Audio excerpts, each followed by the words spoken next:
I'm Lena Park, 31. Until a few weeks ago, I would have walked through fire for my little sister Cora. We were the kind of sisters who finished each other's sentences, traded sweaters, and swore we'd always choose each other first. That promise tore in one night.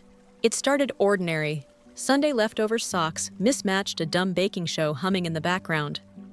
Then my doorbell rang and Cora breezed in with her husband Dylan, dressed like they'd stepped out of a magazine. He smiled wide. She squeezed my hand. And then came the line that split my life in two. "We just need your signature. If you're watching this, tell me where you're tuning in from. Tap like and subscribe." Because the decision I made that night, one word kept me alive and dragged every hidden truth into daylight. Cora is 4 years younger. We grew up in a modest split level outside Tacoma. Our mom, Grace, ran a corner deli. Our dad, Minho, did night shifts for the port. We shared a room with peeling glow-in-the-dark stars on the ceiling and a cracked record player we pretended still worked. I was the dependable one. Cora was the spark. I packed lunches. She made them fun. In high school, I volunteered with the ambulance crew. Sirens meant purpose. Later, I became a paramedic. 12-hour shifts, metal taste of adrenaline. One lucky cup of black coffee in the thermos. Cora did a semester of community college, then bounced. Retail, social media gigs, a lash studio that lasted 63 days. We still had our Thursday ritual noodles at Mom's Gossip, a hug that smelled like her vanilla lotion. I paid her car insurance for a while. I covered a dental bill once. I told myself it was temporary. She'd find her lane. I wanted to believe that. Then Dylan appeared. He tended bar at a fundraiser I worked. Tall, easy laugh. Salesman voice wrapped in velvet. He told my parents he was building a portfolio of short-term rentals and said cap rates a lot. Dad nodded along, impressed. Mom said he looked like a movie star. The first time I shook his hand, he squeezed a little too long, like he wanted me to know he was in charge. 8 months later, engagement photos flooded our family chat. Sunrise on a rooftop. Her dress shimmered. His grin gleamed. I typed confetti emojis and swallowed the rock in my throat. "It's fast," I said when she called. "When you know," she sang back. She had always loved the feeling of falling. Their wedding was huge. Candle walls, a string quartet, a cake that required scaffolding. No one asked how it was paid for. Dylan toasted to building an empire. Afterward, he cornered me by the bar, breath warm with whiskey. "Must be nice," he said, eyes on my ID badge clipped to my dress. "Steady job, predictable life." I smiled and changed the subject. After the honeymoon, their posts got shinier. New luggage, a leased electric SUV, weekend work trips to Vail and Tahoe. Meanwhile, jobs changed every month. "Networking," Cora said. "We're investing in ourselves," Dylan added.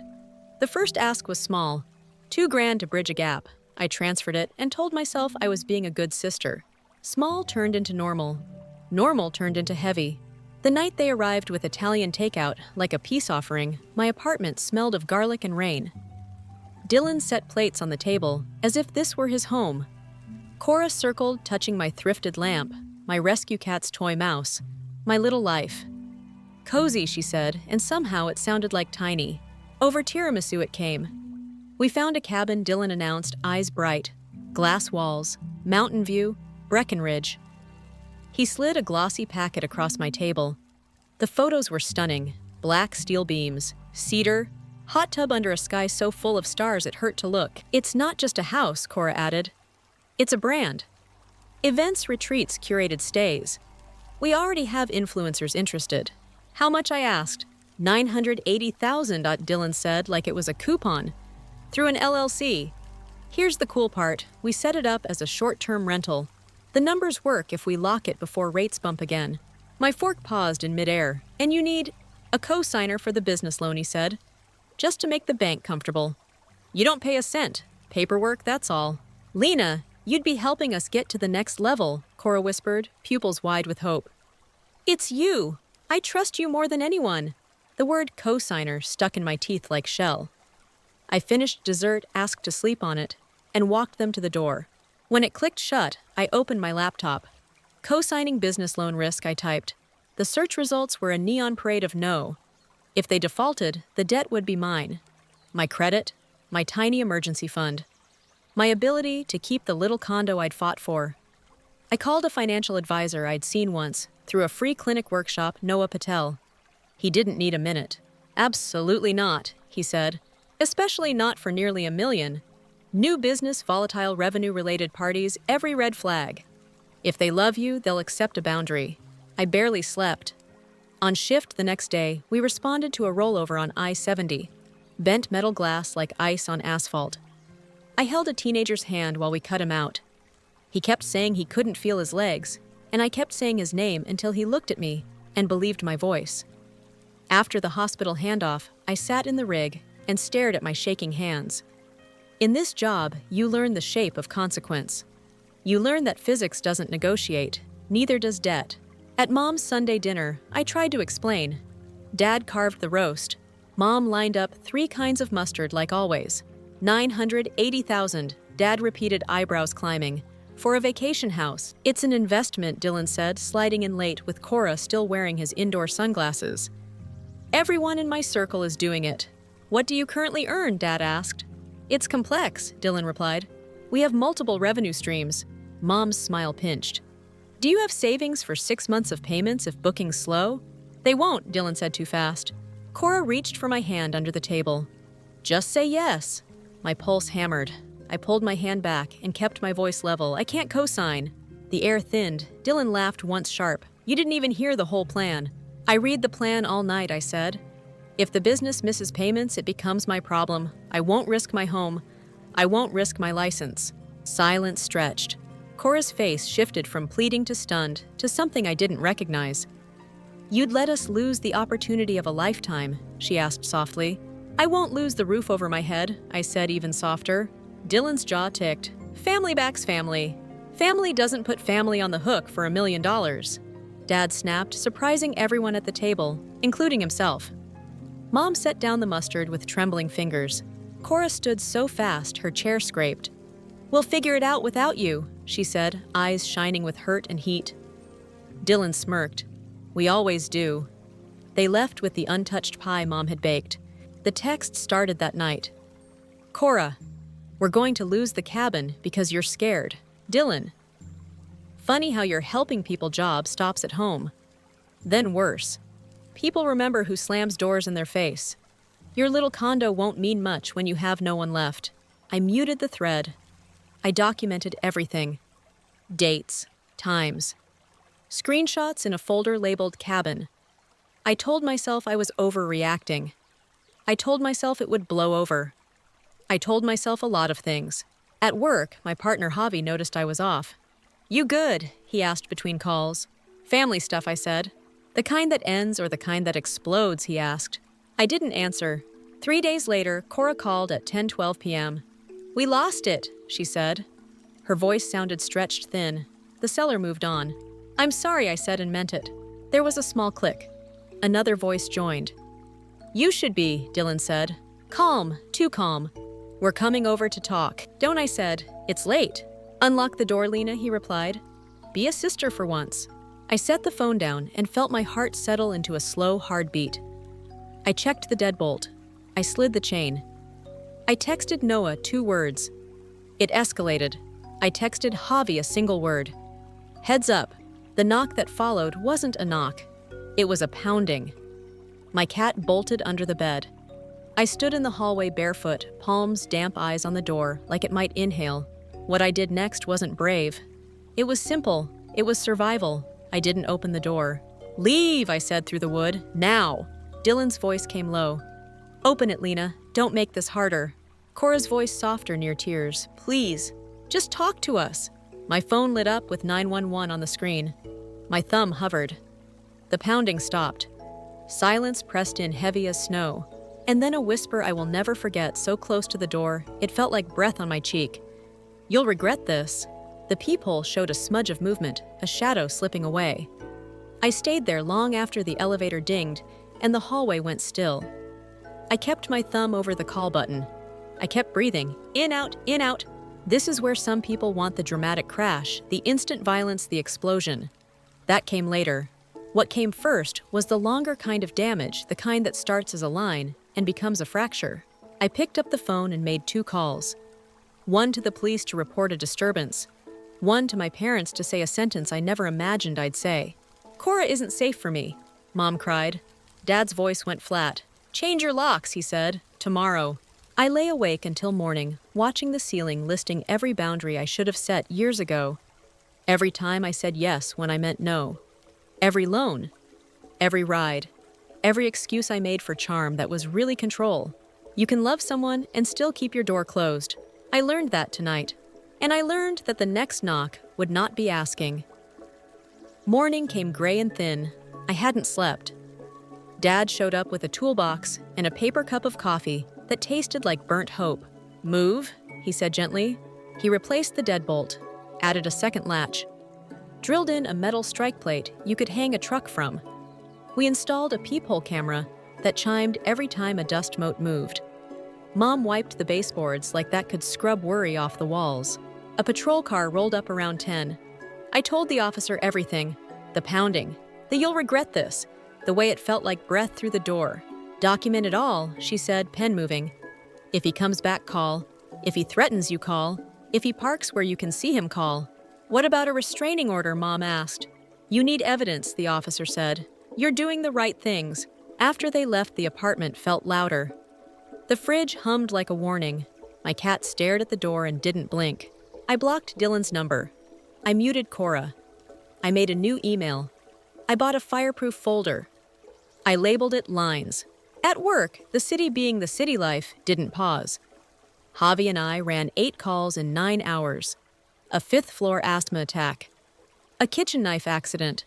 A freeway fender bender that became a 6-car spaghetti bowl. I kept my hands steady and my mind in the checklist. Airway. Bleeding, blood pressure, names, allergies, history. When your head is a storm, protocols are a rope. Between calls, Javi passed me a water bottle. "Status check," he said. "Locks changed," I said. "Cops came." Folder labeled. He nodded. "Good. Don't be a hero. Heroes get tired and make bad calls." We laughed, but we both knew it wasn't a joke. That night, something small rattled against my door. My camera pinged. I froze, then looked. An image filled the screen. A hand quick. A shadow. Gone. I waited. Counted to 100. Opened the door an inch. On the mat lay 7 river stones arranged into a crude triangle with a rectangle in the middle. A little cabin. Cute. If your definition of cute included implied threats. I slid the stones into a Ziploc. Dated the bag. Added it to Lines. Cora left a voice memo at 1:03 a.m. She sounded like the child who broke our mom's favorite mug once and tried to glue it back with toothpaste. "Lena, I hate how this feels. We just needed help. Dylan's intense sometimes, but you know his heart. Please don't blow this up. Call me, okay?" I didn't call. The next day, Noah called me, just checking in. She left a voice memo, I said. "Stones on my mat. Keep the log," he said. "And consider a safety plan. Spare phone.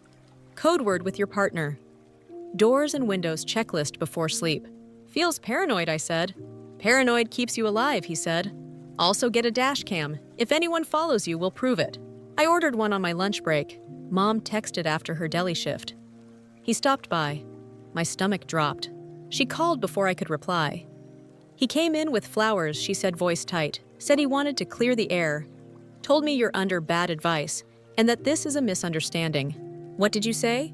I said my daughter doesn't misunderstand danger, Mom said. Her breath hitched. "Lena!" He smiled like we were adorable. "Like we're a quaint problem." Dad took the phone. "He's not welcome here," he said. "We told him that." "Thank you. Watch yourself," he added. People like him escalate when the charm stops working. That afternoon, the precinct's victim advocate called me back. Her name was Bree. Her voice was warm and firm. "If he shows up again, call. I'll help you file for a protection order. Also bring your folder." Judges like timelines. I printed the texts. I labeled each page with times. I felt like a student cramming for an exam on my own life. I met my best friend Imani for pho after shift. She's a pediatric nurse. No nonsense. Softest heart. "You're not crazy," she said after I dumped the story. "You're conditioned. Years of tiny lines you stepped over because love asked you to. That stops now. Feels like I'm abandoning her." "You're rescuing you," she said. And maybe that teaches her how to rescue herself. She slid a card across the table. A therapist. She's good with trauma. She takes sliding scale. I tucked the card into lines. That night, my dash cam arrived. I set it up, then fell asleep on the couch with the TV playing some show where people repaired old barns. At 2:19 a.m., the camera pinged. A figure stood halfway down the hall. Male, hood up, very still. He looked at my camera, then at my door. Then he bent and slid something under it. He left like he knew where every squeaky floorboard lived. I waited again, counted to 200 this time. The envelope held contract drafts. Loan agreements with my name typed under guarantor. A sticky note in block letters. It's a signature, not a sacrifice. I shoved everything back into the envelope with tongs like it might bite me. Added it to lines. Called the non-emergency line. They sent a car. The officer took the envelope with gloves and the video on a thumb drive. "You know this guy?" she asked. "He's my brother-in-law," I said. The words tasted wrong. "Okay," she said slowly. "We're flagging your address." I didn't sleep. My cat didn't leave under the bed. At dawn, a message landed in my Instagram requests. From someone named April Ward. "You don't know me. You need to be careful." I hesitated, then opened it. "I dated Dylan 2 years before he met your sister," she wrote. "He love-bombed, then controlled. When I tried to leave, he filed small claims against me for damages to a couch. I moved. I still look over my shoulder. He's good at making women think they're being dramatic. You're not. If you need copies of anything I filed, say the word. My bite instinct was to doubt. My training instinct was to triangulate. I asked for documents. She sent scans. A protective order denial from a county hours away. Notes in the margins that sounded like fear. I added it all to lines. I emailed Bree a new info. Cora called that afternoon. I let it go to voicemail. Her message started soft and slid toward sharp. "He's hurting too, Lena. You don't have a monopoly on fear. We weren't trying to trap you. You're making this into violence." I stared at the wall. Words matter. They keep our minds from melting. This is violence kept knocking in my skull. Not with fists, yet, but with pressure. With ruts that steer you where he wants. With stones that say I can reach you. In the bay that night, Javi handed me a new Sharpie. "For the log," he said. We ran a call in a high-rise after midnight. An elderly man who had fallen. Thin blood on tile. Bad hip. Worried terrier. Javi and I worked like we always did, quiet, fast practiced. On the ride back, a car sat 3 lengths behind us. No lane change, no pass, just there. "See it?" Javi asked. "Yeah." We took 2 random turns before the station. The car followed. Javi flicked on the siren for a single whine and then cut it. The car peeled away. "It's him," I said. Maybe he said, or maybe it's a drunk who sobered up at the sound of money. Either way, we add it to the log. When we parked, someone had chalked a tiny house shape on the back wall where the rigs back in, childish lines. A square and a roof. It looked like a dare. Javi took a picture. "I'll send this to my cousin," he said. "He works at a security company. He'll get you a discount on motion lights. Install them tomorrow." I laughed and it came out brittle. "Tomorrow is a lot." "It is," he said. "And you'll still do it." I did. I also went to therapy. Dr. Hahn wore cardigans and never flinched. She explained words like extinction burst. "When you stop feeding a pattern, it thrashes to stay alive," she said. "The escalation you're seeing that, so it gets worse before it gets better," I said. "Often," she said. "Boundaries aren't calm. They're loud until they're respected." On Friday, Mom called crying. "She's here," she said. "At the deli, she's saying you're turning Dad against her. She says you told the police lies." I grabbed my keys. "I'm coming." "Don't," Dad said, taking the phone. "Your mother and I will handle it." I stayed home. I folded laundry like it were explosives. 10 minutes later, Cora texted Dad, screamed at me in front of customers. "Are you happy?" I stared at the thread and realized something cold. She wasn't asking if I was safe. She wasn't asking if I needed help. She was asking if my boundary had made me smug. That's how far the story had drifted in her head.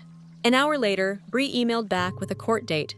"We can apply for a temporary protection order Monday," she wrote. "Bring everything." Monday came with rain. I wore black and brought lines. Bree met me outside the courthouse. She had a canvas tote that said, "Believe survivors," and a face that said, "I know how to argue." We filed papers. We waited. We stood in line behind a man who smelled like cigarettes and regret. We got called in. The judge skimmed the packet. The texts, the stones, the envelope, the camera footage of the hooded figure at 219, the chalk drawing at my station, the follow car. He looked up. "What is your relationship to the respondent?" "He's married to my sister," I said. The judge's mouth tightened. "Temporary order granted," he said. "No contact, no entry to workplace or residence, no proxy contact through relatives. Return in 2 weeks for review." Bree squeezed my shoulder. "Good." I exhaled so hard my chest ached. On the way home, my phone buzzed. A private number. I didn't answer. A minute later, a text popped up from Cora. "You didn't have to do this. He's furious. If you love me, you'll drop it." I breathed once, twice, 3 times. I typed 2 words and deleted them, typed 3 more. Deleted again. I put the phone down. That evening, Dad came over with a bag of screws and a roll of caution tape like a joke. He marched to my balcony door, checked every latch, then stood staring out at the parking lot. What I asked. He tapped the glass. "When you were 6 and Cora was 2, he said you lined up your shoes at the door and told me, 'We don't go if Cora doesn't go.' You were proud of that. So was I." I swallowed. "I remember." He nodded. "You don't have to keep that rule now," he said. "You get to go, even if she stays." He left the caution tape on my counter. "For Halloween," he said, trying to smile. Or for whatever. The next morning, there was a letter in my mailbox. Not hand-delivered, stamped, business return address. Inside was a welcome packet from a lender I had never heard of. "Thank you for applying," it said. Co-borrower Lena Park. It listed an LLC with a name that made my pulse throb. Co-Harbor Retreats, LLC. It had my address correct. My social wrong by 1 digit. I stood in the mailroom and felt my face go cold. I called the fraud hotline on the letter. I froze my credit. I filed a report with the FTC. I took the packet to Bree and added a crisp new tab in lines attempted. Noah called when he saw my email. "This is identity fraud," he said. "It's also leverage. For you. Judges hate this stuff. Document. We'll add it to the order." That night, I put on a pot of tea and tried to believe the worst might be ebbing. I watched a video about someone baking croissants badly. I made a list of boring groceries. I told myself 3 truths like Dr. Hahn taught me. I am safe tonight. I am not alone. I am allowed to say no. At 11:07 p.m., my camera chimed again. I leaned in with my heart in my mouth. The screen showed Cora. She stood in the hall in a sweatshirt and flip-flops, hair in a knot, eyes swollen. She didn't knock. She stared into the camera like it could flinch. "Please," she whispered. I didn't move. The order was clear, no contact. She glanced over her shoulder, spoke again, voice breaking. "You're killing his chances," she said. "He'll lose work. We'll lose everything. You don't have to do this to us." Us. I stood there holding my mug, like it might anchor me to the floor. I could taste the tea turning bitter. Cora pressed her palm to my door. Not knocking, just there. A practiced photo of a gesture. "I know you're there," she said to the camera. "I know you can hear me breathing." I didn't open. I didn't speak. She dropped her hand. "Fine," she said. "If this goes bad, remember you chose it." She left. The hall went quiet. My apartment didn't. I slid to the floor and let my head touch the cool wood. It felt like sitting with an earthquake long after the building stopped shaking. Across the room, lines sat open tabs like flags in a crowded map. Validator, anchor, revealer, manipulator. The labels wrote themselves, and something else appeared in my head, simple. Soul and sharp. This won't stop at the door. By morning, I'd saved the hallway clip of Cora into 3 places phone cloud hard drive. I emailed Bree violation of order. 11:07 p.m. video attached. 10 minutes later, she replied, "Good, we'll file." I made oatmeal I didn't eat. My cat finally left the bed, sniffed the door, and swatted the baseboard like she could push the night back through it. At the courthouse window, Bree slid our packet to the clerk. "Add the new video," she said, "and note the message content." The clerk stamped, stapled, and gave me a date. 2 weeks. Review hearing. 2 weeks is long, I said. "It is," Bree said. "So we make the time loud. Police report today. Credit freeze stays. Keep the log tight. I walked straight to the precinct. Detective Morales met me in a small room with scuffed chairs and an outlet that didn't work. She took my statement like a carpenter measured square, no waste. When I finished, she tapped the envelope photo. He slid this under your door at 2:19. Yes. Anyone else has keys? No one. We'll request building footage, she said. And the notary attempt that's separate. Identity fraud. As if summoned, a new email pinged my phone. Subject remote notary verification. Urgent. The body was a polite accusation. We attempted to verify your notarization last night. Our system flagged inconsistency. Please confirm. I showed Morales. Call, she said. The notary was named Kayla. Cheerful voice, suspicious brain. We received a video of you saying your name and holding a license, she explained. Except the license glare hid part of your number, and the video metadata said it was recorded on a different device 5 states away. Can you send me the file I asked? I'll send it to the detective, she said. 10 minutes later, Morales watched my face blink. It was me, and also not. One of my Instagram lives clipped with a grainy overlay. The voice was AI flat. Morales shook her head. They're sloppy, she said, but not dumb. Can we trace it? We try. I sat on a bench outside afterward and texted Javi Notary deepfake, add to log. He replied with a skull emoji and you okay? Yes, wired. Drink water, he wrote. That's an order. I drank. Then I went to the county records office. If Dylan had created an LLC to pull me into debt, maybe there were more. The clerk was a dude in a cardigan with a name tag that said Riley. He typed fast. Co-Harbor Retreats, LLC, he read.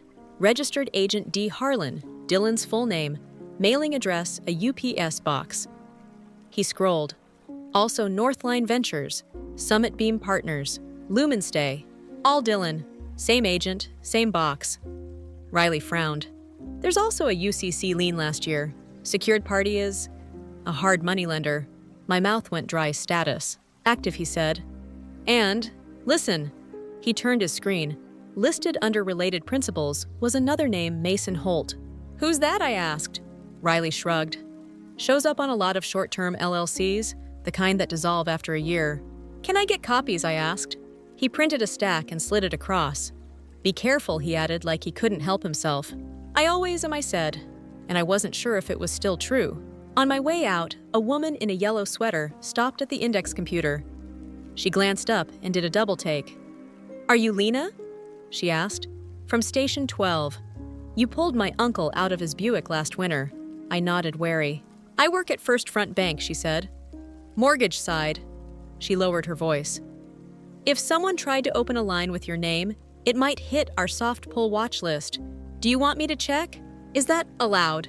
I'm not going to show you anything, she said. I'll just tell you if you should be louder. I wrote my info on a sticky note. She tucked it into her pocket like a secret. An hour later, my phone buzzed. Be loud, her text said. 2 inquiries from retreat entities. 1 bounced for SSN mismatch. Funny thing is, in my job, we're trained to hear what the body says before the mouth does. Breath rate tells you truth.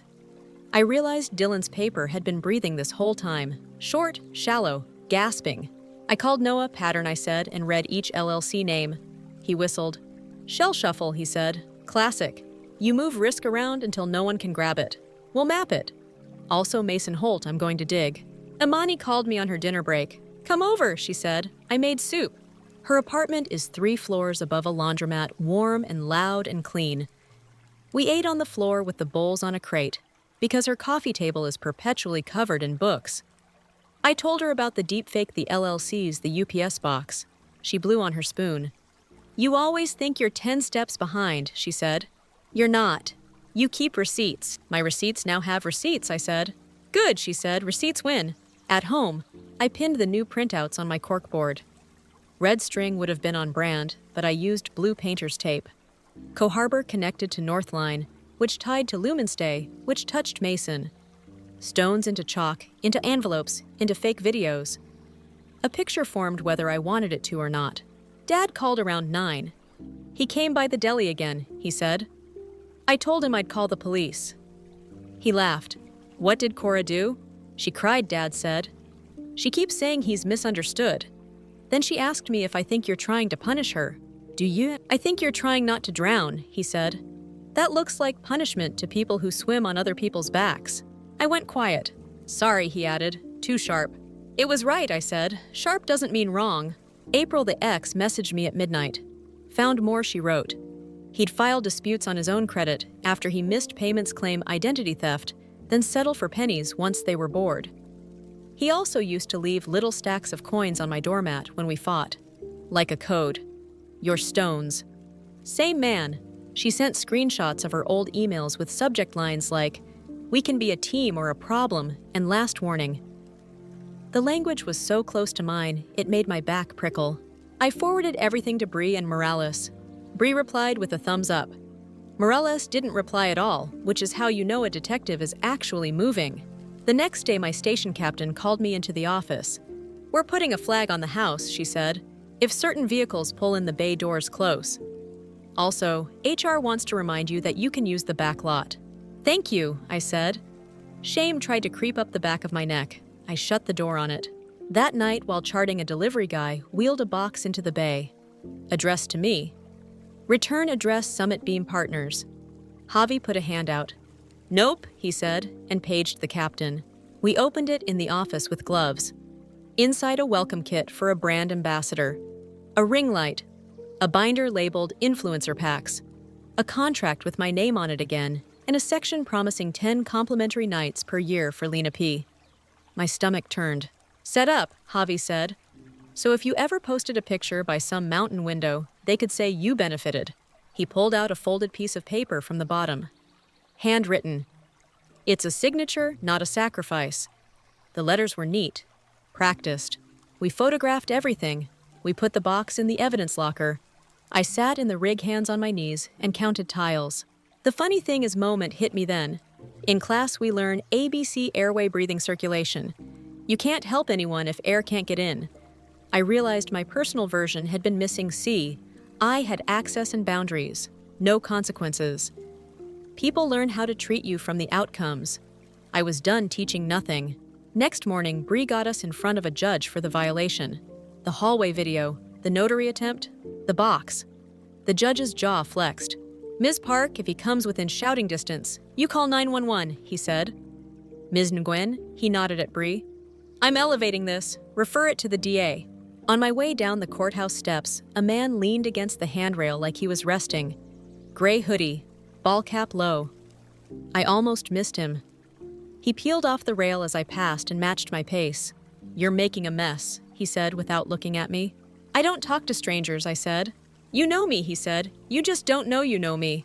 He walked a step ahead and let me catch the profile. I'd seen his mugshot in a civil docket search at Riley's desk. Mason Holt. Scar on his chin like a punctuation mark. I stopped on the landing. Step back, I said. He smiled without teeth. Dylan's good at ideas, he said. Bad at math. You're good at lists. That makes you a problem. Problems get solved. He wasn't loud. He didn't need to be. He flicked a card at my feet blank, except for the outline of a tiny house in pencil. Then he melted into the flow of people and was gone. I picked up the card with a tissue and slid it into a bag. My hands shook. Not fear, not exactly.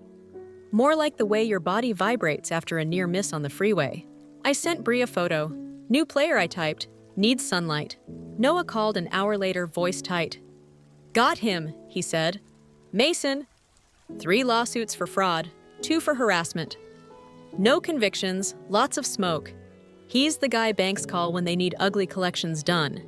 He's also the guy people like Dylan call when they want to scare someone without touching them. Why me? I asked, even though I already knew. Because you said no. Because your no cost them money, he said, so they're trying to make it cost you peace. I sat on the curb and watched a couple argue across the street about a dog harness. Normal life carried on like a rude parade.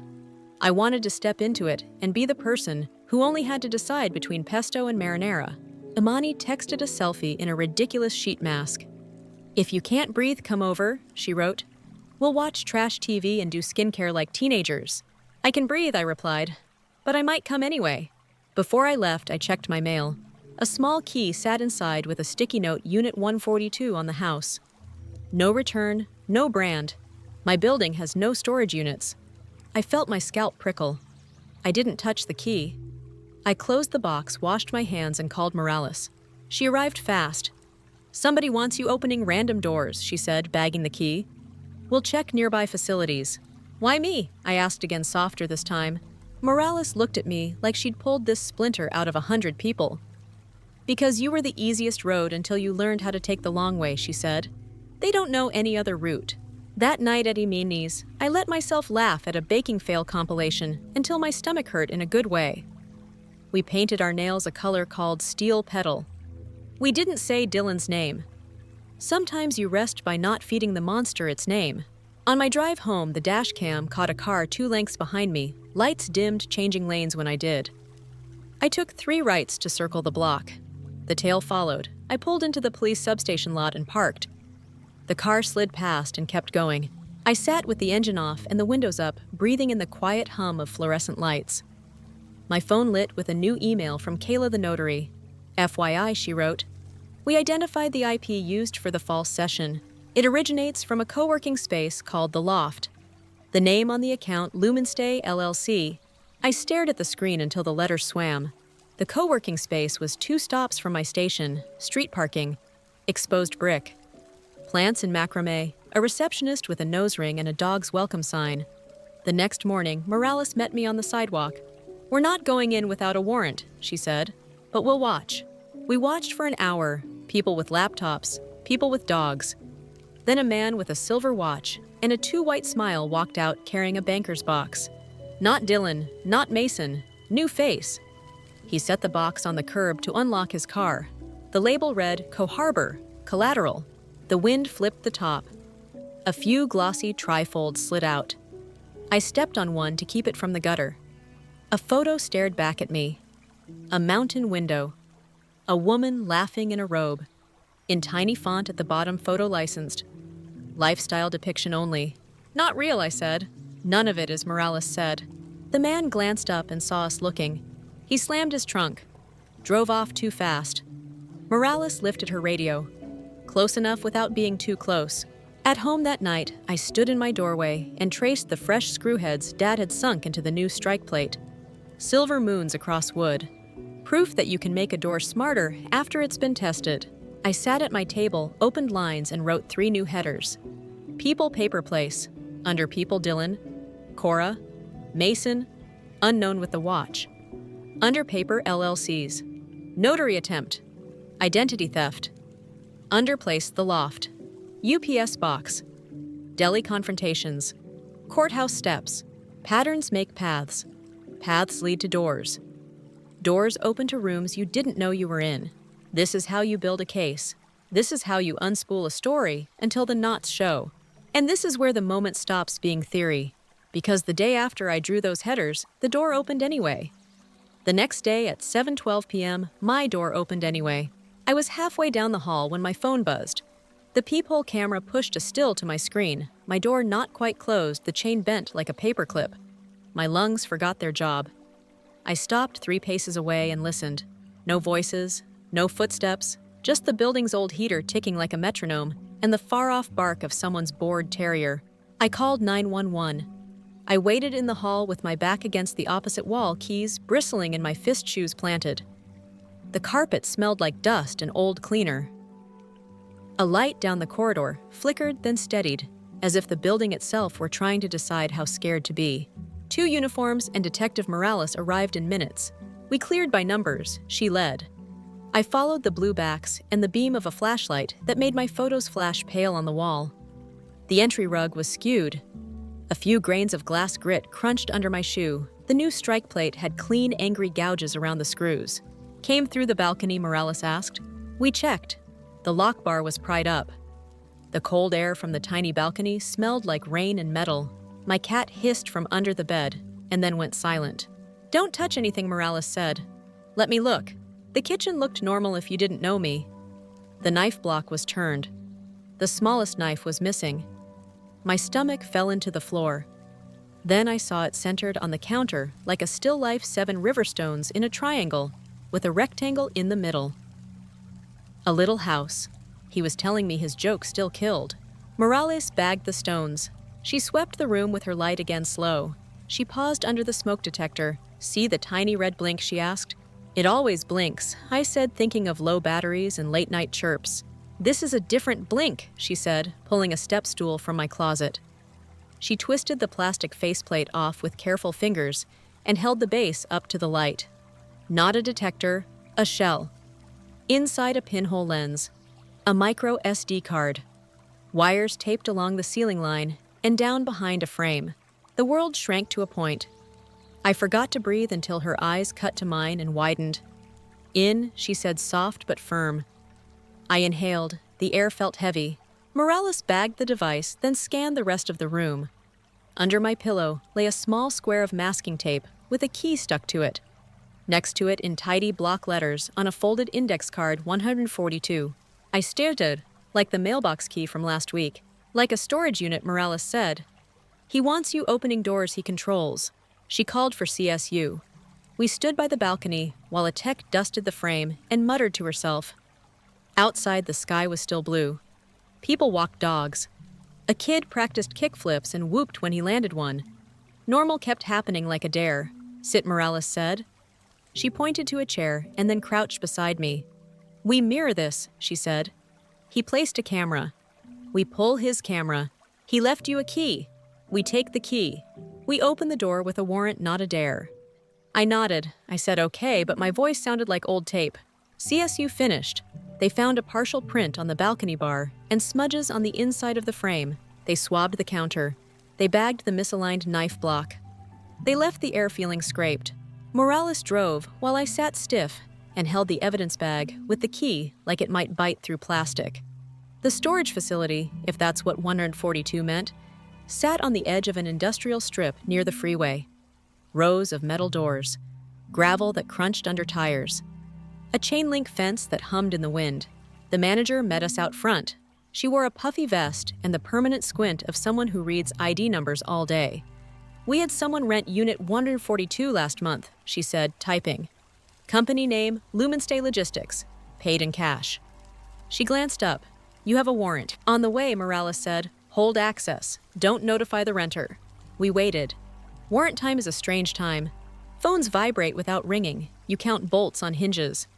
I hugged my jacket around me and stared at the row of units breathing out cold.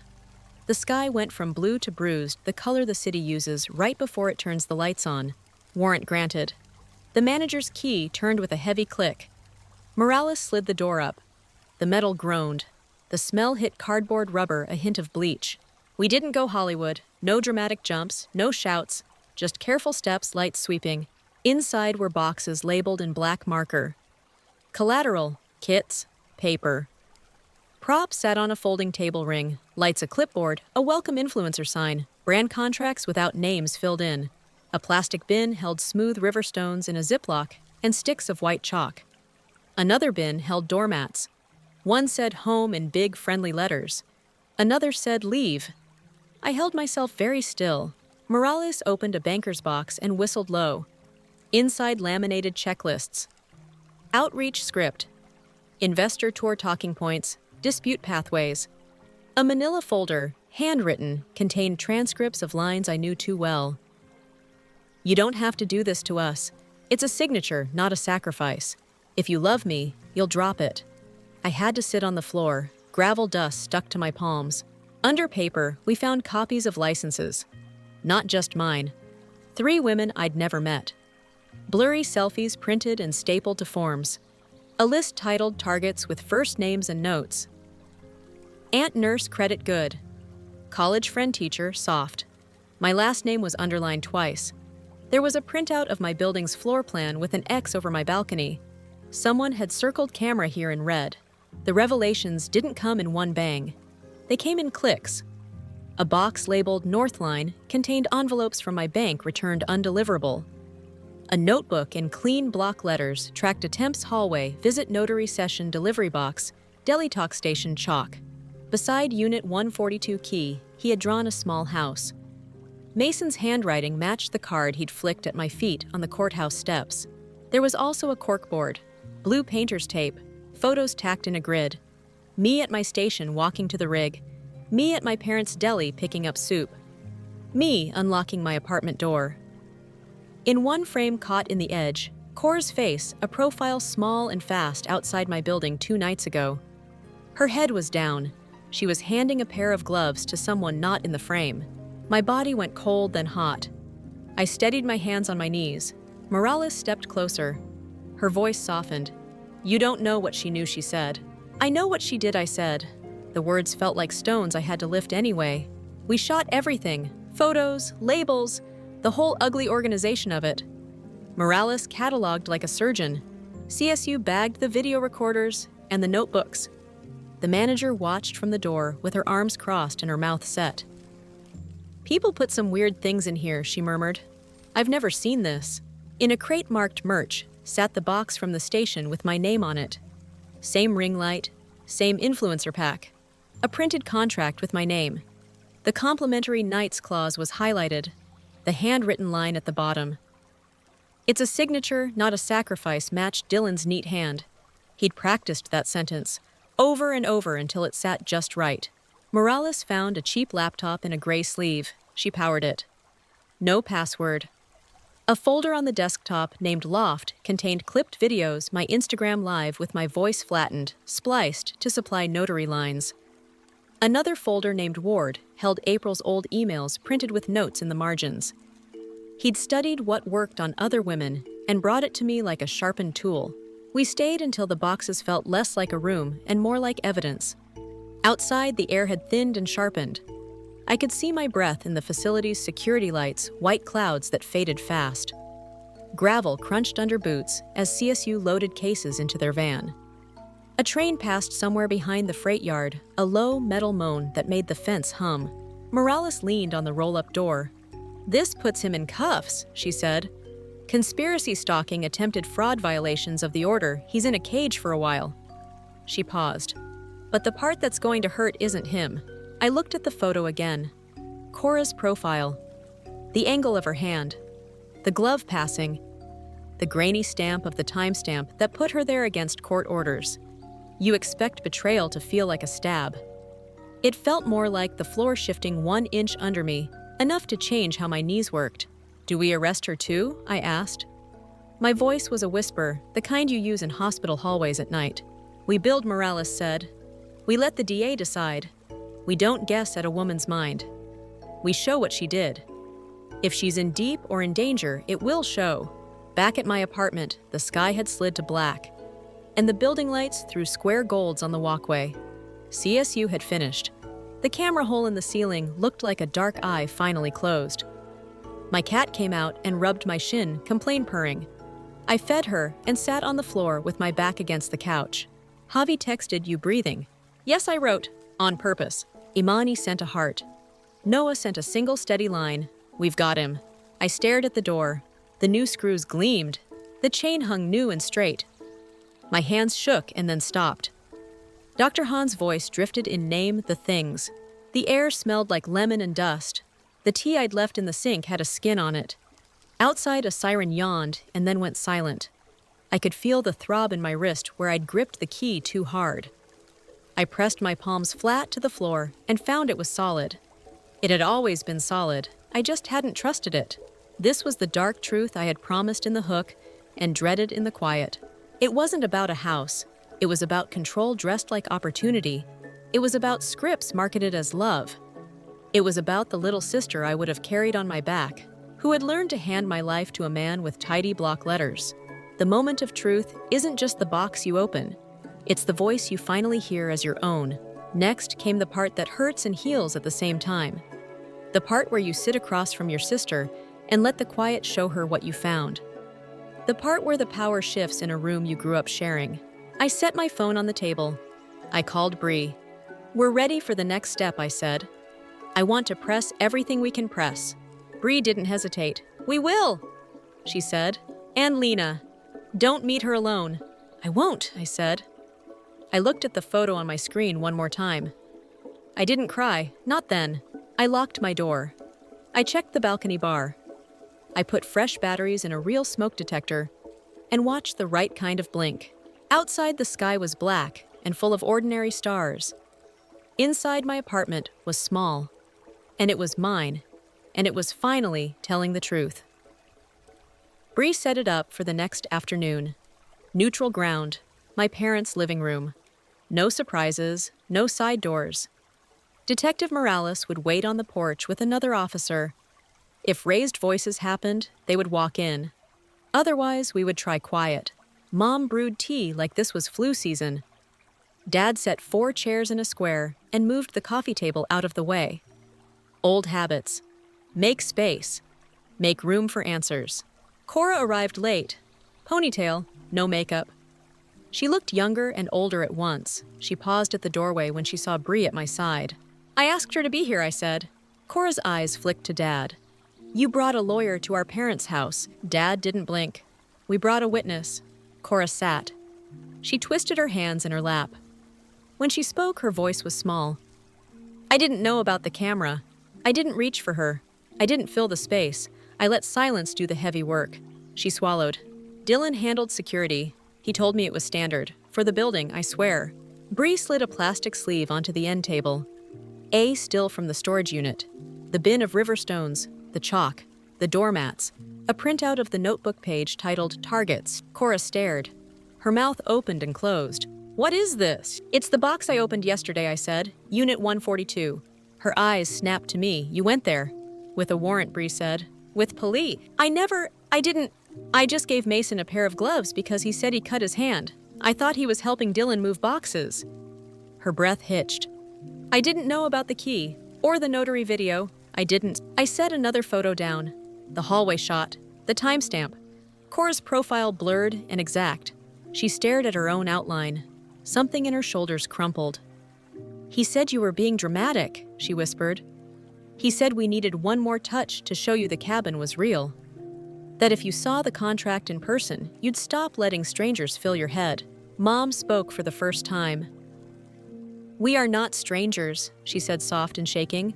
We are your parents. Cora nodded without looking up. I know. Bree kept her voice even. Cora, did you know Dylan was using other women's IDs in the application packets? No. The word flew out. No. He said the bank wanted examples. Templates. Did you know he created LLCs to bounce debt between boxes so no one could pin him? Bree asked. Cora's face went flat, protective. Everyone creates LLCs. Everyone doesn't create you, I said. He did. A version of you that says exactly what he writes on the page. She flinched like I'd thrown something. That is not fair. Bree didn't soften. Fair would be never handing a glove to a man who stalks your sister, she said. Then she added, but fair isn't what we're deciding. We're deciding safe. Cora's eyes filled. I'm not your enemy. You stood in my hallway and called my safety a choice, I said. You passed tools to men who hurt me. Enemy or not, that is what you did. Cora pressed her palms to her eyes. I didn't know how to stop it, she said into her hands. Every time I questioned him, he said I was ungrateful. He said family builds together, that I owed him loyalty because he chose me. Dad's chair creaked. He didn't choose you, he said, voice low. He picked you up like a tool. Cora dropped her hands. She looked at Dad with a face I recognized from when she broke the window with a soccer ball at 10. Wanting to be held, wanting to stay small, knowing she couldn't. I'm filing every charge we can file, I said steady. Criminal, civil if we need it. I'm freezing every corridor. I'm changing my emergency contacts. I'm telling HR you are not allowed at my station. I'm done explaining no. She stared at me. You'd cut me off, your own sister. I will not be near you until there is proof you are out, I said. Out of his house. Out of his paperwork. Out of his orbit. Therapy. Statements under oath. Boundaries you follow without me policing them. Her chin lifted. So this is a test. This is a lock, I said. You can hold your key or throw it away. I am not carrying you through this door. The room went very quiet. The clock on the mantel ticked like a metronome. Across from me, Mom held a tissue in both hands like a prayer flag that had forgotten what to say. Bree folded her hands. Cora Law aside, she said, this is the moment where you decide whether the story continues the same way or stops. Cora looked at the hallway photo again. She reached out, then stopped herself, like she knew she didn't own the paper anymore. He said if I loved him, I'd stand with him, she murmured. He says that a lot. What do you say, I asked. She breathed out. I don't know yet. That's an answer, Bree said. My phone buzzed on the table. Private number. I flipped it face down. Morales opened the door and leaned in. We have movement, she said to Bree. To me, stay put. Sirens didn't scream. Tires didn't screech. It was quiet. Later, Morales told me they took Dylan 2 blocks away. Mason had been in the car behind him. Possession of equipment. Conspiracy. Violation of a protective order. 2 men who loved cameras had never imagined they'd be the ones in all the footage. We waited. Mom poured tea none of us drank. I finally picked up my phone. A text sat there, sent minutes before the arrest. From Dylan, we can end this if you sign and recant. Think of your sister. I slid the phone to Cora. This is what he thinks love is. She read. Her mouth trembled. He says dramatic women ruin men's lives, she whispered. He ruins his own life, I said. We just stopped pretending not to see it. A knock on the door. Morales again. He's in custody, she said. We're holding Holt for questioning. No bail on Dylan tonight. We'll know more in the morning. Cora made a small sound. Not grief, not relief. Something messier. Bree gathered the photos. She stood. This is the part where counsel gets boring, she said. We do paperwork. We talk to the DA. We keep the order tight. We protect your work and your home. Mom nodded. Thank you, she said. It came out raw with gratitude and fear. Cora didn't move. When Bree and Morales stepped outside, I turned my chair to face my sister head on. The air between us felt like glass. I am not asking you to pick me, I said. I am telling you I picked me. If you want to walk toward me, you know the path. It is not short. It is not soft. It is clear. Cora swallowed hard. What if I fail? You might, I said. Then you try again, but not in my house, not near my job, not in my phone, not until it is your trying, not his. She wiped her eyes with the heel of her hand. The gesture was so old it hurt. He'll call me from jail, she said.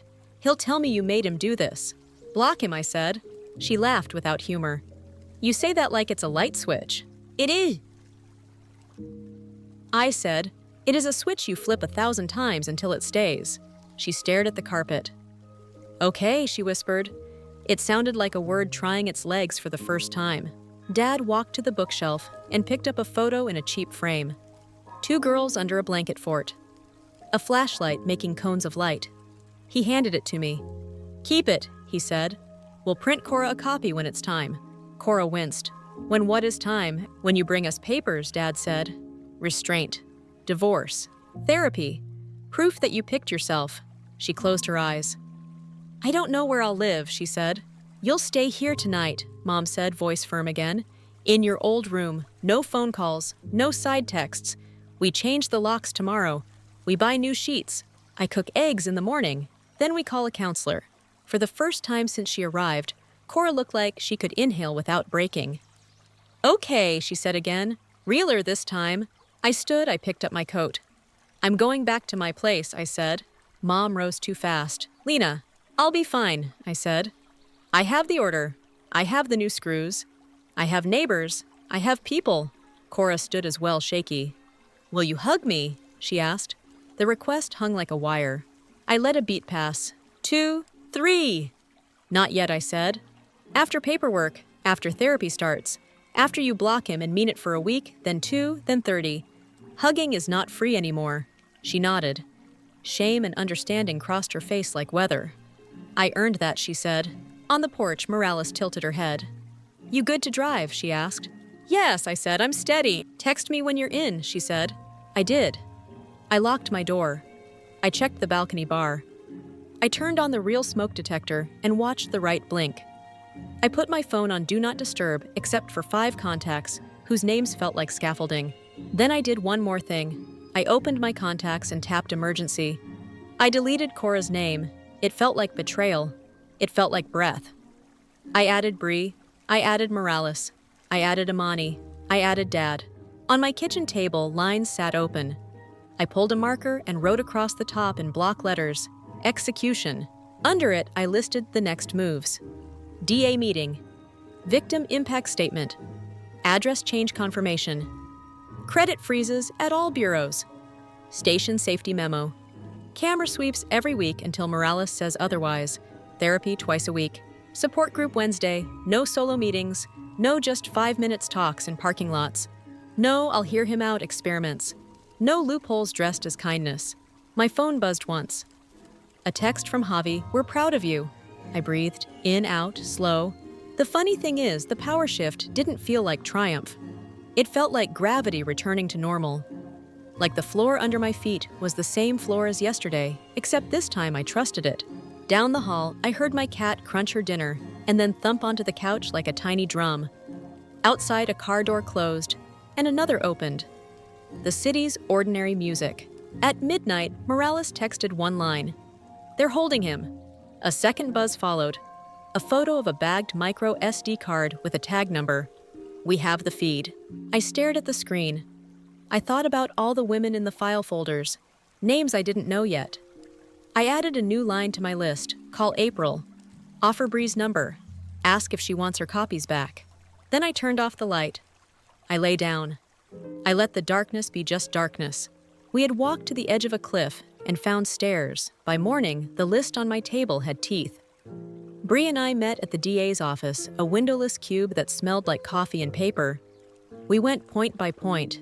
Charges: stalking, conspiracy, attempted identity theft, unlawful surveillance violation of a protective order.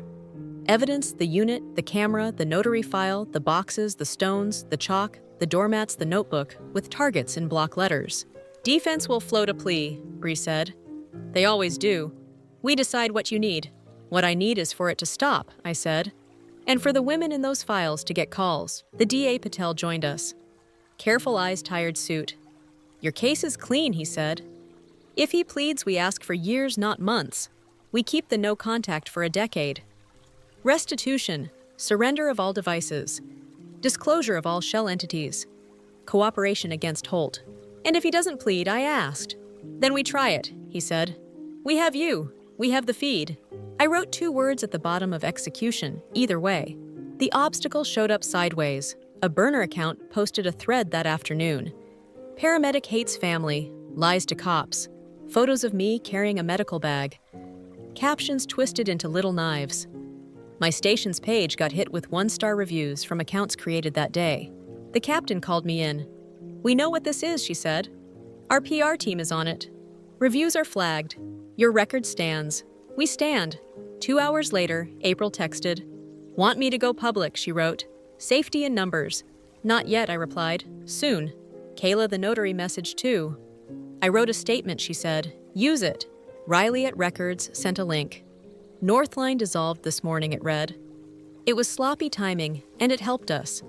Judges hate dissolves in the middle of heat. Paper trails get brighter. 3 days later, Dylan blinked. He took the plea. 3 counts. He admitted the camera. He admitted the notary attempt. He admitted the violation. The DA called. "We got 4 years state," he said. 18 months mandatory. 5 years probation. 10-year no contact. Restitution. He turns over passwords and a full list of LLCs. "What about Holt?" I asked. 2 year, Patel said. 1 year in, 1 year out with ankle. A ban on debt collection work during probation. He gave us the storage key and names, plural. Bree and I forwarded those to Morales, each one another knot cut. Court still mattered. There was a hearing. I wrote my victim impact the night before on the back of lineys, like I needed the spine of my own notes. In court, Dylan looked smaller without his angles. He kept his eyes on the table. Cora sat 3 rows back between our parents. Morales stood near the wall, hands in her pockets, jaw set. The judge asked if I wanted to speak. I stood. My voice stayed low and clear. "You didn't break my door first," I said. "You broke time. You taught me the shape of dread, 1 knock at a time. A stack of stones, a chalk drawing where I work. A key I didn't own, a camera in my ceiling. A sentence you practiced, it's a signature, not a sacrifice, as if you invented love and language." I looked at the table, not at him. "I'm a paramedic," I said. "I see what happens when people mistake adrenaline for truth. I'm done mistaking your urgency for need." I folded the paper. "I want other women in your files to get calls. I want your sentences to stop at the period. I want sleep to be just sleep again." The judge nodded like something had landed in the right place. He read the sentence. He said the order would be enforced. He told the clerk to flag my address and read. When they led Dylan out, he looked up for the first time. Not at me. At Cora. He mouthed, "Traitor." She stared at her knees, then turned her face toward the aisle. It was small. It was everything. Holt didn't look back at anyone. After court, Patel shook my hand. "Good record," he said. "Thank you for keeping receipts." Bree smiled at me in the hallway. "You did that," she said. "You got the right kind of loud." Cora and I didn't speak that day. Mom hugged me on the steps and smelled like tea and deli oil and the unspent ache of a year. Dad squeezed my shoulder and said nothing, which is how our men say proud without crying. The days after tasted like dust and then like air. I changed the locks again anyway. Morales' team swept my place, then swept it again a month later. The unit sat in evidence. I bought real smoke detectors and a plant I could keep alive. I said yes to therapy twice a week. I said yes to group on Wednesdays. I said yes to sleep. Cora moved into our parents' house. She started therapy. She filed for divorce. She got her own restraining order. She brought Mom to every hearing because that is how you do brave when you're not yet strong. You borrow someone's hands. The first time she called me, she didn't ask for anything. She said I blocked him and sent a screenshot. She said, "My therapist says trauma makes you memorize someone else's voice," and then she cried without talking through the cry. I didn't fix it. I said, "Keep going." It was the only thing that mattered. 3 months in, we met in her therapist's office. Neutral ground, a couch, a box of tissues you paid for by the hour. She read a letter she had written. The words were plain. No flourishes, no but. She said she had handed a glove to a man who stalked me. She said she had chosen the wrong us. She said she didn't know how to be my sister without the old rules, but she was willing to learn. She did not ask to be forgiven. I didn't hand out absolution like a prize. I said the boundary out loud again. "We walk slow," I said. "We check the locks. We keep the police in our phones." She nodded. "Okay," she said. Real voice, no echo. 6 months later, time did the quiet work only time can do. The burner reviews vanished. The women in the folder answered Bree's calls. 3 chose to file. April met me for coffee and rolled her eyes when I apologized for being slow to respond. "You were busy not dying," she said. "It's fine." At Station 12, Javi made lieutenant. He pretended it didn't matter and then cried in the rig with the doors closed. We added a short training block to our monthly in-service coercive control 101. What to document in the field. What to say that moves a victim towards safety. I showed 1 slide stones on a doormat chalk on a wall. "Not all emergencies bleed," I said. "You still respond." I stayed a paramedic. I also started speaking twice a year at the academy. 10 minutes, then Q&A. I kept it simple. Patterns, evidence, boundaries you can feel with your hand like a doorframe. I watched rookies take notes like they were being graded, and I thought about stairs and cliffs and how little tricks like count and drink water can keep you alive until the big things change. I didn't move. I kept my little condo. I planted mint in a window box. I changed the balcony bar to a steel rod that bit into a pocket in the frame. My cat learned a new trick where she high-fived for snacks. On quiet nights, I felt my pulse and it felt like mine. A year after the hearing, I stood on my parents' porch on a Sunday. Mom had made stew. Dad had set 4 bowls and then added a 5th when Amani knocked and said she brought bread. We ate. We talked about nothing. We were loud and safe and fine. After dessert, Cora and I went out to the steps. The sky was clean. The block was the same block we grew up on, even if the faces had changed. She reached into her pocket and brought out a small envelope. It rattled. "I kept these," she said. "I didn't know what to do with them." Inside were the 7 river stones, clean, no chalk dust. She had washed them. "I thought you'd hate seeing them," she said. "I don't," I said. "They're receipts, and they're rocks." I put the bag back into her hand. "You can bury them if you want, or skip them across a lake, or leave them at the base of a mountain we don't owe." She smiled for real. It was her old smile rebuilt with new wood. "You'll come if I skip them?" she asked. "Maybe," I said. "But you'll drive, and we'll bring Amani, and we'll tell Dad where we're going, and we'll be home by dark." She laughed. "Deal." We didn't hug right then. We sat and let the quiet be regular. A kid rolled by on a scooter. Someone's wind chime tried to tune and failed. Life's little clatter. Later, alone at home, I opened lines one last time. I wrote a final header, New Equilibrium. Under it, I wrote what I knew now. Family is behavior, not blood. Love without boundaries is a leash.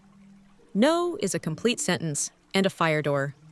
Some apologies are doors you still don't walk through. Receipts are love letters to your future self. Calm is louder than charm. I closed the folder. I slid it onto a shelf next to cookbooks and a manual for the smoke detector. I fed my cat. I washed a mug. I watered the mint. Ordinary stacked up and made a life. If you made it to the end, tell me where you're watching from. Tell me the boundary you drew that saved you. Tell me the moment you realized your no mattered.